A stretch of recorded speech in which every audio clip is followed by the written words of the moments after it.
Hello and welcome. In this video, I'm going to talk about Baroque music and how we make the transition from the lush and ethereal sounding Renaissance polyphony of last week to the very direct and tightly structured feeling of the Baroque.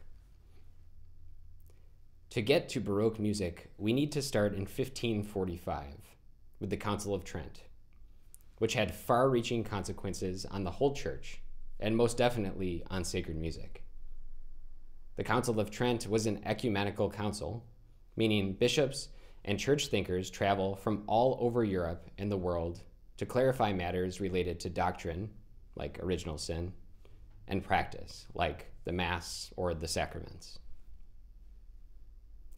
One great example of the way Trent codified or clarified practices was the resulting Tridentine Mass, which was officially established soon after the council and would remain the primary form for the celebration of the Roman Catholic Mass until the Second Vatican Council nearly 400 years later. With this codification, though, sacred music now had a speedier path for development. By legislating that the same text be used, and used functionally within the liturgy for such a long period of time, composers and practitioners of sacred music are now able to be exposed to many more varied types of sacred music over the course of a shorter period of time. One of the main things Trent prioritized with regard to religious art was clarity and intelligibility. This didn't bode well for the continued flourishing of the type of polyphony that we heard last week, which, though the music is incredibly beautiful, what they are singing about is not always easily comprehensible. Around the turn of the 17th century, this new Baroque style begins to spread through sacred and secular music alike.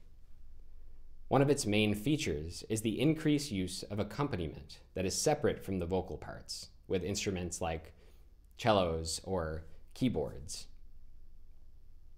Music now had its own rhythm section that covered the bass and harmony parts, which in turn made it much easier to free up the voices to deliver the text in a clear and direct way. The result in sacred music is a lot more accompanied homophony. Remember, homophonic music is two or more voices singing together in harmony, but largely in the same rhythm, and a lot more monody, which is a single melody line singing with accompaniment underneath. In the sacred music tradition, the 17th century also brings with it the oratorio, which is a dramatic musical setting of a sacred text or story. Oratorios find an early home in Rome as an outgrowth of the Counter-Reformation efforts of St. Philip Neri and his oratory. What started as simple groups for sharing scripture, song, and fellowship became a catalyst for creativity when it came to sacred music drama. The most famous example of the oratorio tradition, of course, is Handel's Messiah, which has completely pervaded the popular imagination and is sung around the world every December.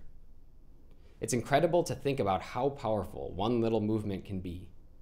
The example of the Messiah and how sacred music can joyfully share the good news across the world is one that really inspires me. I look forward to talking more about it during our in-person session. Thank you.